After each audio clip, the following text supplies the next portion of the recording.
Hi friends, welcome to மலர் வனம். எல்லோரும் எப்படி இருக்கீங்க? நாங்களும் எல்லாமே ரொம்ப நல்லாயிருக்கோம். ஸோ இன்றைக்கி காலையில் இப்போ டைம் பார்த்தீங்க அப்படின்னா 5 o'clock ஏஞ்சாச்சுங்க. ஏந்திரிச்சு கொஞ்சம் அப்படி இப்படின்னு ஏஞ்சி கிச்சனுக்குள்ளே வரத்துக்கு 5:25 ஆகிடுச்சு. ஸோ இப்போ டைம் என்னென்னு பார்த்துடலாம். இது வந்து நைட்டு சம்திங் பாதி டைமில் வச்சுட்டு போனது. ஸோ 5:25 ஆகிடுச்சிங்க. ஸோ இனிமேல் நம்மளோட வேலையை ஸ்டார்ட் பண்ணணும். இன்றைக்கி 2 பேரும் ஸ்கூலுக்கு போகிறாங்க. ஸோ நைட்டே வந்து அரிசி வந்து ஒன்றும் பாதியமாக உடச்சி வந்து ஊற வச்சுட்டேன். ஸோ கஞ்சிக்கு அதுதான் இன்றைக்கி காலையில் பிரேக்ஃபாஸ்ட் எல்லாருக்குமே.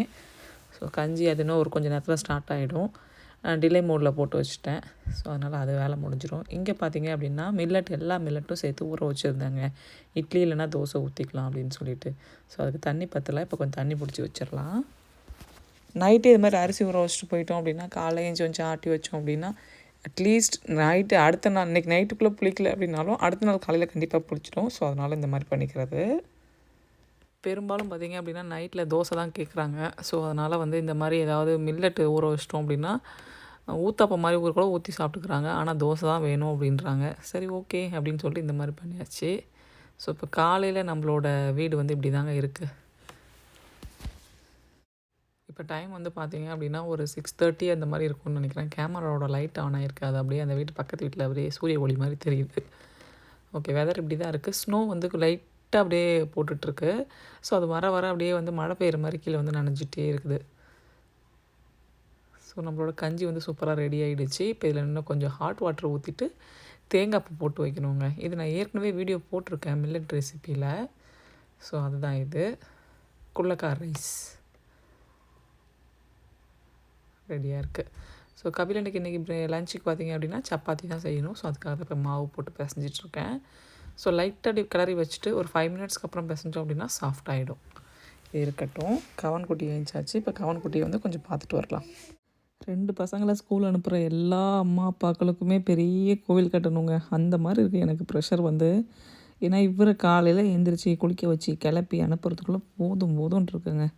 ஸோ இப்போ வந்து வாஷர் ஆன் பண்ணிடலாங்க. துணி வந்து இன்றைக்கி ஃபுல்லாக வீடு ஃபுல்லாக வெனஸ்டே இன்றைக்கி. ஸோ வீடு ஃபுல்லாக நம்ம க்ளீன் பண்ணணும் அப்படின்றதுனால ஃபஸ்ட்டு துணி வேலையை முடிச்சிடலாம்.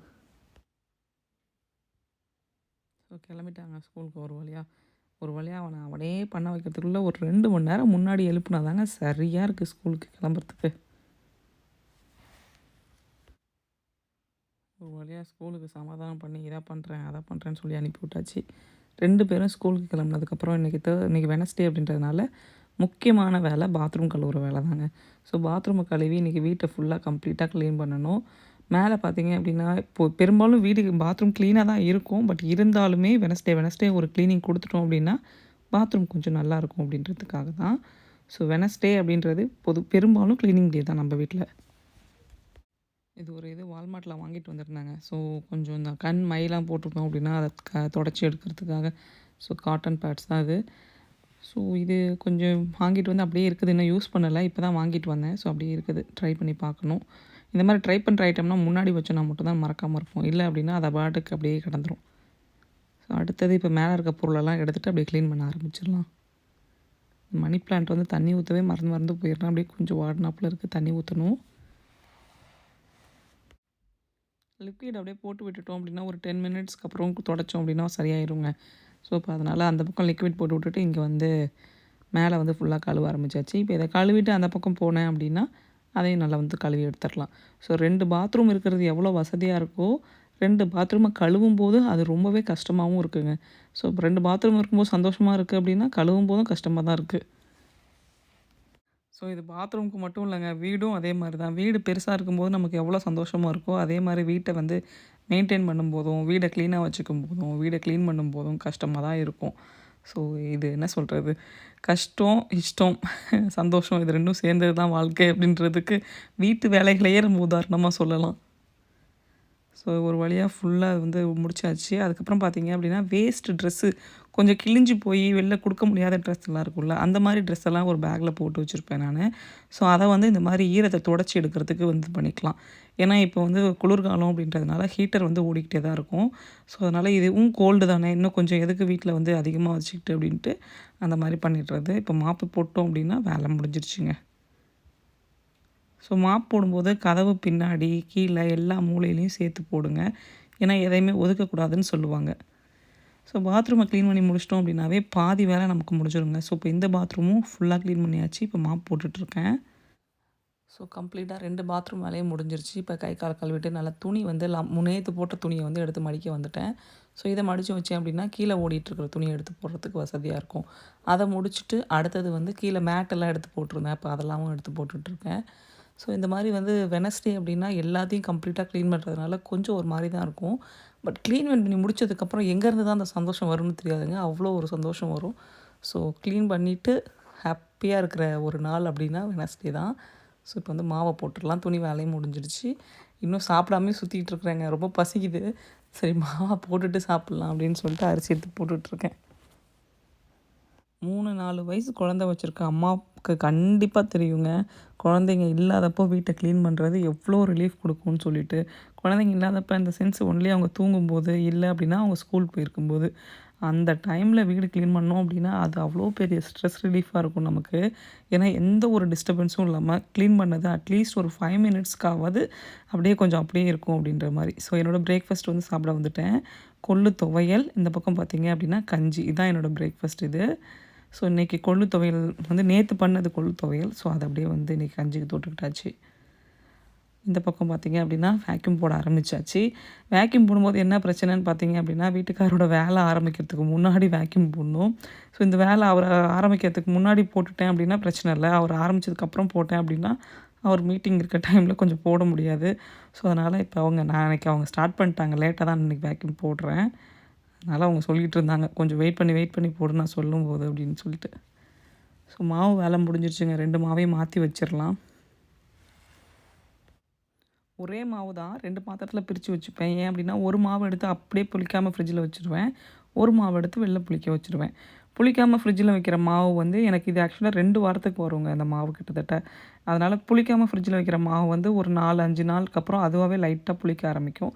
ஸோ அது வரைக்கும் இந்த மாவு வந்து முன்னாடி இருக்கிற மாவு வந்து ஓடிட்டுருக்கும். ஸோ அதனால் எனக்கு 2 வீக்ஸ் வச்சுக்கிற மாதிரி வச்சுப்பேன். ஒரு நாள் விட்டு ஒரு நாள் தோசை இல்லைனா இட்லி அந்த மாதிரி ஏதாவது வச்சுப்பேன். ஸோ அப்போ எனக்கு கரெக்டாக இருக்கும். சில நாளில் ஒரு வாரத்தில் கூட மாவு காலி ஆகிடும். அப்போ அந்த ஒரு வாரம் வந்து மாவு அரைக்க மாட்டேன். மாவு அரைக்காமல் எப்படி சமாளிக்க முடியுமோ அந்த மாதிரி சின்ன சின்ன டிஃபன் ஐட்டம்ஸாக செஞ்சு சமாளிச்சுப்பேன். மாவு அரைச்ச கையோடு அந்த கிரைண்டர், மிக்ஸி எல்லாத்தையும் கழுவி எடுத்து வச்சிட்டோன்னு வச்சுக்கோங்களேன், நமக்கு வந்து பெரிய பெரிய பெரிய சுமையெல்லாம் நம்மளை விட்டு போன மாதிரி இருக்குங்க. ஏன்னா அது அங்கங்கே இருந்துச்சு அப்படின்னா மண்டையில் ஏதாவது ஒன்று உறுத்திட்டு இருக்க மாதிரியே இருக்கும். ஐயோ அந்த வேலையை முடிக்கணும், அந்த வேலையை முடிக்கணுன்ட்டு. அதனால் கையோடு அதை பண்ணிட்டோம் அப்படின்னா ஹாப்பியாக இருக்கலாங்க. ஸோ அது மாதிரி தான் எப்போவுமே பண்ணுறது. ஸோ இப்போ வந்து தயிர் எடுத்து வச்சிட்ருக்கேன் இன்றைக்கி சிக்கன் பிரியாணி பண்ணுறதுக்காக. ஸோ கிரைண்டர்லாம் பார்த்திங்க அப்படின்னா 15 டேஸ் ஒன்ஸ் தான் நம்ம எடுப்போம் அப்படின்றதுனால வந்து தொடச்சிட்டு எடுத்து உள்ளே வச்சிட்டோம் அப்படின்னா ஈஸியாக வேலை முடிஞ்சிடும். ஸோ கழுவுன உடனே எடுத்து வைக்கும்போது கொஞ்சம் ஒரு மாதிரி தான் இருக்கும். அதனால் என்ன பண்ணலாம், மூடி வந்து கொஞ்சம் லைட்டாக மூடி காத்தோட்டமாக இருக்கிற மாதிரி வச்சிட்டோம் அப்படின்னா அப்போ ஒன்றும் பிரச்சனை இருக்காது. ஸோ அது மாதிரி தான் இப்போ ரொம்ப நாளாக வச்சிட்டும் இருக்கும். ஏன்னா பசங்க இருக்குது, அவன் என்ன பண்ணுவான், அந்த கிரைண்டரோட கல்லை எடுத்து வச்சுட்டு ஓட்டுவான், வண்டி ஓட்டுறேன் அப்படின்னு சொல்லிட்டு ஒரு தடவை ஓட்டி காலில் போட்டான். ஸோ அதனால் முடிஞ்ச வரைக்கும் அவன் இல்லாதப்போ மாவை ஆட்டிட்டு எடுத்து வச்சுருவேன். பெரும்பாலும் அவன் தூங்கும்போது ஈவினிங்கில் தாங்க மாவாட்டுவேன். அப்படி தான் வச்சுப்பேன் நான் எப்போவுமே. ஏன்னா அது அவனுக்கும் கஷ்டம், எனக்கும் கஷ்டன்றதுனால. ஸோ இப்போ சிக்கன் பிரியாணி பண்ணுறதுக்கு சிக்கனை வந்து நல்லா தயிர் போட்டு மிக்ஸ் பண்ணி வச்சிடலாம்.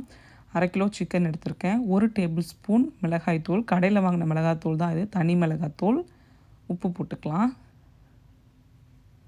சிக்கனுக்கு மட்டும் இப்போதைக்கு போட்டிருக்கேன். அடுத்து மஞ்சத்தூள் சேர்த்துக்கலாம். மஞ்சத்தூள் வந்து கொஞ்சமாக சேர்த்தாச்சு. அடுத்தது வந்து தயிர் எடுத்துக்கலாம். நல்லா கட்டியாக வீட்டில் போற வச்சு தயிர் எடுத்துட்டிங்க அப்படின்னா நமக்கு வந்து பிரியாணி நல்லா டேஸ்ட்டாக இருக்குங்க. 1/2 கப் தயிர் எடுத்திருக்கேன். ஸோ இப்போ இதை நல்லா கலந்து வச்சிடலாம். கலந்து வச்சுட்டு ஒரு மணி நேரம் இல்லைனா ஒரு 1.5 மணி நேரம் இருந்துச்சு அப்படின்னா நல்லாயிருக்கும். ஸோ இது இப்படியே இருக்கட்டும். ஸோ இப்போதைக்கு கிச்சன் வேலை எல்லாமே கம்ப்ளீட்டாக முடிஞ்சிருச்சுங்க. இன்னும் அந்த ஒரே ஒரு ரூம், அவரோட ஆஃபீஸ் ரூம் மட்டும் வேக்யூம் போடலை. அது பாருங்கள், ஒயர் எல்லாமே அங்கேயே இருக்குது. ஸோ அவங்க இப்போ தான் மீட்டிங் இல்லைன்னு சொல்லிட்டு ஏஞ்சி வெளில வந்திருக்காங்க. இந்த டைமில் தான் போடணும் அந்த வேலையை. ஸோ ரிட்டன் வந்துட்டாங்க. எல்லா வேலையும் முடிஞ்சிருச்சுங்க. கம்ப்ளீட் வேலை முடிஞ்சிருச்சு. குளிச்சாச்சு. வெளியில் பார்த்திங்க அப்படின்னா ஸ்னோ வந்து நல்லாவே கொட்ட ஆரம்பித்து தங்க ஆரம்பிச்சிருச்சுங்க. இந்த கல்லில் இருக்கிறது வெளியில் இருக்கிறதுலாம் அப்போ கொஞ்சம் கொஞ்சம் கரைஞ்சிரும். பட் அந்த பக்கம் கிராஸ் ஏரியாலாம் பார்த்திங்க அப்படின்னா நல்லாவே ஒயிட்டாகவே இருக்குது. வால்குட்டி வந்து வந்துருச்சு. போகணுன்ட்டு ஒரே அடம். வெளில போகணும்னு சொல்லிட்டு சரி பிரியாணி செஞ்சு முடிச்சுட்டு போகலாம் அப்படின்னு சொல்லி வச்சுருக்கேன். 6 டேபிள் ஸ்பூன் எண்ணெய் எடுத்துக்கலாங்க. 6 டேபிள் ஸ்பூன் எண்ணெய் இந்த அளவுக்கு பிரியாணிக்கு கரெக்டாக இருக்கும். நான் வந்து 2 கப்பு தலை தட்டி போட்டு செய்ய போகிறேன். ஸோ பாஸ்மதி ரைஸ் அப்படின்றதுனால 6 டேபிள் ஸ்பூன் எண்ணெய் எடுத்திருக்கேன். ஸோ ஒரு ஸ்டார் போட்டுக்கோங்க, 3 ஏலக்காய் போட்டுக்கோங்க, 2 பிரியாணி இலை போட்டுக்கலாம், 6 போல் கிராம்பு சேர்த்துக்கலாம், ஜாவித்திரி கொஞ்சமாக, சாஜிரா கொஞ்சமாக போட்டுக்கலாம், பட்டை லவங்கம் எல்லாமே கொஞ்சம் கொஞ்சம் அப்படி சேர்த்துக்கலாம், கொஞ்சமாக நம்மளோட கசகசா சேர்த்துக்கலாம். கசகசா வந்து ஆப்ஷனல் தாங்க, நீங்கள் போட்டே ஆகணும் அப்படின்லாம் ஒன்றும் கிடையாது. ஸோ இதெல்லாம் நல்லா பொரிஞ்சதுக்கப்புறம் நம்ம வந்து நீட்டாக வெட்டி வச்சுருக்கிற 2 வெங்காயத்தை சேர்த்துக்கலாம். இந்த 2 வெங்காயம் அப்படின்றது நம்ம ஊரோட கம்பேர் பண்ணும்போது கொஞ்சம் பெருசாக இருக்கும். ஸோ அதனால் நம்ம ஊரில் போடுறீங்க அப்படின்னா 3 வெங்காயம், குட்டியாக இருந்துச்சு அப்படின்னா கொஞ்சம் 4 வெங்காயம் கூட நீங்கள் போட்டுக்கலாம். ஸோ வெங்காயம் நல்லா வதங்கட்டும், உப்பு சேர்த்துக்கலாம் வெங்காயத்தில். கூடவே 4 பச்சை மிளகாயும் சேர்த்து நல்லா வதக்கி விட்டுக்கலாம். இப்போ நல்லா வதங்கினதுக்கப்புறமா 2 டேபிள் ஸ்பூன் இஞ்சி பூண்டு பேஸ்ட்டு போட்டுக்கலாம். ஃப்ரெஷ்ஷாக அரைச்ச இஞ்சி பூண்டு பேஸ்ட்டாக இருந்துச்சு அப்படின்னா பிரியாணி நல்லா வாசனையாகவும் டேஸ்ட்டாகவும் இருக்கும். ஸோ இப்போ இதை நல்லா வதக்கி விட்டுக்கலாங்க. நல்லா வதங்கி பச்சை வாசனை போனதுக்கப்புறம் தக்காளி பழம் சேர்த்துக்கலாம். நான் வந்து 2 தக்காளி பழம் எடுத்திருக்கேன். குட்டி குட்டியாக இருந்ததுனால 2 இல்லைனா 1.5 தக்காளி பழம் போதும். நீங்கள் நாட்டு தக்காளி பழம் போடுறீங்க அப்படின்னா 1 தக்காளி பழம் பெரிய தக்காளி பழமாக போட்டிங்க அப்படின்னா கரெக்டாக இருக்கும். ஸோ தக்காளி வந்து நல்லா வதங்கணும் அப்படின்ற அவசியம் இல்லை, ஏன்னா சிக்கனை வந்து நம்ம இதிலே தானே போட்டு வேக வைக்க போகிறோம் அதனால். ஸோ இப்போ நம்ம சிக்கனை வந்து சேர்த்துடலாம். சிக்கனை உள்ளே போட்டுட்டு கொஞ்சம் ஃப்ளேமை வந்து மீடியமாக வச்சுட்டு மூடி வச்சிட்டிங்க அப்படின்னா அந்த சிக்கன் வந்து ஒரு 10 நிமிஷத்தில் 3/4 வாசி வெந்துருங்க. ஸோ அந்த அளவுக்கு இருக்கிற மாதிரி நல்லா வதக்கி விட்டுக்கலாம். ஸோ வேறு எந்த மசாலாவும் பெருசாக நான் இது கூட சேர்க்க மாட்டேன். இந்த மாதிரியுமே நீங்கள் பண்ணலாம். நான் என்ன பண்ணுவேன், வீட்டில் அரைச்சி போன மிளகாத்தூள், ரெகுலராக வந்து நம்ம எல்லாத்துக்கும் போடுற மிளகாத்தூள், அந்த மிளகாத்தூள் வந்து ஒரு 1/2 டேபிள் ஸ்பூன் இருக்கிற அளவுக்கு நான் சேர்த்துக்குவேங்க. எனக்கு வந்து அந்த வீட்டு மிளகாத்தூள் சேர்த்தோம் அப்படின்னா அந்த வாசனை வந்து எனக்கு பிடிக்கும், அதுக்காக நான் வந்து சேர்த்துப்பேன். ஸோ இப்போ ஒரு 10 நிமிஷம் இருக்கட்டும். 10 நிமிஷத்துக்கு அப்புறம் வீட்டு மிளகாத்தூள் 1/2 டேபிள் ஸ்பூன் கணக்குக்கு சேர்த்துக்கோங்க. ஸோ இப்போ அதை நல்லா கலந்து விட்டுறலாம். நீங்கள் இந்த இது வந்து ஆப்ஷனல் தான். வீட்டு மிளகாத்தூள் போடாமல் வெறும் தனி மிளகாத்தூள் மட்டும் போட்டு செஞ்சால் கூட நீங்கள் பிரியாணி நல்லா தான் இருக்கும். கரம் மசாலா எதுவுமே போட தேவையில்லைங்க, வெறும் அந்த 1 ஸ்பூன் மிளகாத்தூள் மட்டுமே போதும். இப்போ அடுத்தது பார்த்திங்க அப்படின்னா கொத்தமல்லி, புதினா எல்லாத்தையுமே போட்டு நல்லா கிளறி விட்டுக்கலாம். நல்லா கலந்து விட்டுட்டு ஒரு 2 நிமிஷம் இருக்கட்டும்ங்க. அந்த வாசனை போயிட்டு அதுக்குள்ளெல்லாம் மிங்கிள் ஆகட்டும். ஸோ 2 நிமிஷத்துக்கு அப்புறம் பார்த்தீங்க அப்படின்னா நம்ம மசாலா கலந்தோம் இல்லையா, அந்த பவுல்லையே தண்ணியை ஊற்றிக்கலாம். ஏன்னா அது கொஞ்சம் காரம் எல்லாமே அதில் இருக்கும்ல, கொஞ்சம் இறங்கட்டும் இதில் அப்படின்றதுக்காக தான். ஸோ இப்போ தண்ணி நல்லா கொதிக்கட்டுங்க. சிக்கன் பார்த்தீங்க அப்படின்னா ஒரு அரைவாசி நல்லா வெந்துருச்சு. இப்போ கொதிக்கும் போது கொஞ்சம் வெந்துடும். ஸோ 3/4 வாசி வெந்ததுக்கப்புறம் ரைஸ் போட்டோம் அப்படின்னா சிக்கன் ஹார்ட் ஆகாமல் சாஃப்டாகவே இருக்கும். ஸோ இப்போ நல்லா வெந்துருச்சு, நம்மளோட ரைஸ் சேர்த்துடலாம். ரைஸ் பார்த்திங்க அப்படின்னா ஃபஸ்ட்டே ஊற வச்சுட்டேன், 1/2 மணி நேரம் கிட்டத்தட்ட முன்னாடி ஊற வச்சாச்சு. ஸோ 1/2 மணி நேரம் ஊற வச்சதுக்கப்புறம் இப்படி இருக்குது. நான் வந்து இன்றைக்கி வந்து அப்படியே ஓப்பனாகவே தான் செய்ய போகிறேன். ஸோ அதனால் வந்து குக்கரில் செய்கிறீங்க அப்படின்னா அரிசி போட்டதுக்கப்புறம் ஒரு விசில் விட்டுட்டு அப்படியே அந்த தம் போகிற வரைக்கும் இருந்துச்சு அப்படின்னா பிரியாணி நல்லா பொலன்னு இருக்குங்க. நான் வந்து ஓப்பனாகவே தான் வச்சு செய்ய போகிறேன். எனக்கு வந்து குக்கர் மூடி விசில் விட்டு பண்ணுறது அவ்வளோவா இஷ்டம் கிடையாது, எந்த பிரியாணியாக இருந்தாலுமே. ஸோ அதனால் இந்த மாதிரி மோஸ்ட்லி தம் போட்டு பண்ணுறது தான். தம் போட்டு பண்ணுறதுக்கும் இந்த மாதிரி பண்ணுறதுக்கும் குக்கரில் வச்சு பண்ணுறதுக்கும் என்ன வித்தியாசம்னு பார்த்தீங்க அப்படின்னா, தோசை கல் வந்து சூடு பண்ணியிருக்கேன். ஸோ சூடானதுக்கப்புறம் இப்போ எடுத்து வச்சு தம் போட்டுடலாம். அப்படியே 3/4 வாசி வெந்ததுக்கப்புறம் எடுத்து தம் போட்டுற வேண்டியதான். இந்த மூடி அப்படின்றதுனால நீங்கள் இந்த மாதிரி வச்சும் போட்டுக்கலாம், இல்லை அப்படியே சும்மாவும் மூடி வச்சுமே போட்டுக்கலாம். ஆவி வெளில போகக்கூடாது, அதான் கணக்கு. ஸோ நம்மளோட பிரியாணி ரெடி ஆகிடுச்சு. என்ன டிஃப்ரென்ஸ் பார்த்தீங்க அப்படின்னா, தம் போட்டு பண்ணும்போது உங்களுக்கு வந்து ரைஸ் வந்து குக்கரில் வேகும்போது அது ஒரு பசத்தன்மை மாதிரி ஒன்று இருக்கும், அது இல்லாமல் இருக்கும், உதிராக இருக்கும் இதில். ஸோ அதுக்காக தான் இப்போ நான் வந்து உடனே எடுத்துட்டேன். இன்னொரு 10-15 நிமிஷத்துக்கு அப்புறம் எடுத்தேன் அப்படின்னா நல்லாவே பொலன்னு உதிரியாக இருக்க மாதிரி இருக்கும். ஸோ ரொம்ப பசிக்குதுங்க, அதுக்காக தான் ஃபஸ்ட்டு எடுத்துகிட்டேன். ஏன்னா டைம் ஆகிடுச்சு. இப்போ டைம் பார்த்திங்க அப்படின்னா 2:30 ஆகிடுச்சுங்க. ஸோ அதனால தான் வந்து போட்டுட்ருக்கேன். ஸோ சுட பிரியாணி ரெடியாக இருக்குது. இப்போ தயிர் பச்சடி வச்சிடலாம். கூடவே ஒரு முட்டையும் வச்சுருக்கேன், அதையும் எடுத்து வச்சிடலாம். ஸோ பிரியாணியோட கலரு செம்மையாக இருக்குங்க பார்க்குறதுக்கு. நான் டேஸ்ட்டும் பண்ணி பார்த்துட்டேன், ரொம்ப அருமையாக இருக்குது.